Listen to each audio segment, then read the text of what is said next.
Hey there, fellow history hounds and vintage treasure hunters.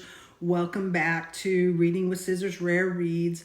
I'm so glad you're here today because we're cracking open two books that were basically the WikiLeaks of World War II.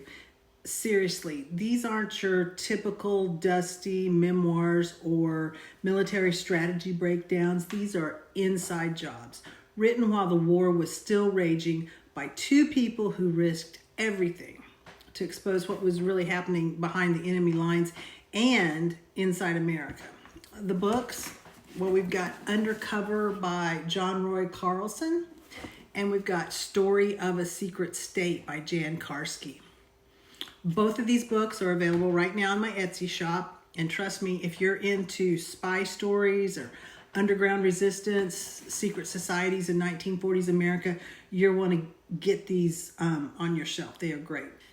So let's start with Carlson. So this was published in 1943, and Undercover was written by a journalist using the pen name John Roy Carlson, but Carlson was really Arthur Darunian. He was a smart, brave Armenian-American reporter who decided to do something wild, to go undercover into American fascist groups. Yes, American fascist groups. We're not talking about Berlin, folks. Carlson infiltrated homegrown pro-Nazi organizations right here in the U.S., groups like the German-American Bund, the Christian Front, and other of those types of groups that were parroting Hitler's ideology under the banner of Americanism. So Carlson posed as a sympathizer, and he went to rallies, he talked to leaders, he joined meetings, and all the time he was there, he was taking meticulous notes and he was recording conversations. He exposed secret networks trying to sabotage the war effort from within. Now think about that. He wasn't fighting Nazis overseas. He was busting them in Brooklyn. When Undercover came out in 1943, it was an instant bombshell. A New York Times bestseller. But it also triggered real-world investigations. People were arrested. Organizations were shut down. Carlson showed that fascism wasn't just a foreign threat. It was hiding right here in plain sight.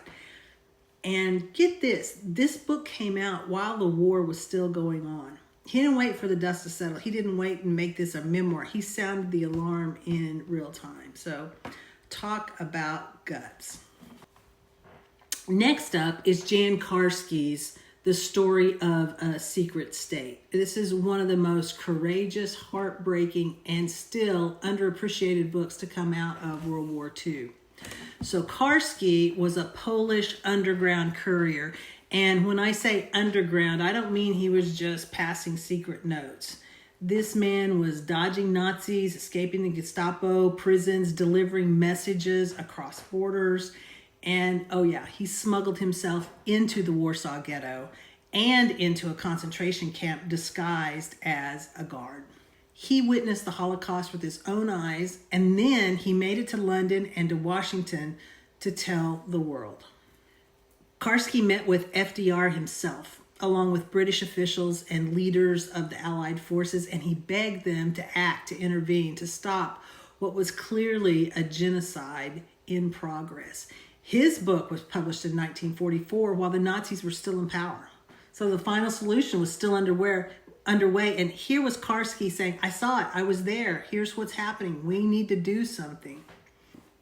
This book is intense. It's raw. It's not a Hollywood movie. It's a first-person, boots on the ground. I had to swallow microfilm and jump off the train surviving kind of story. And here's what's wild about these books. Why these two books make such a killer combo. Both of them were published in the middle of World War II.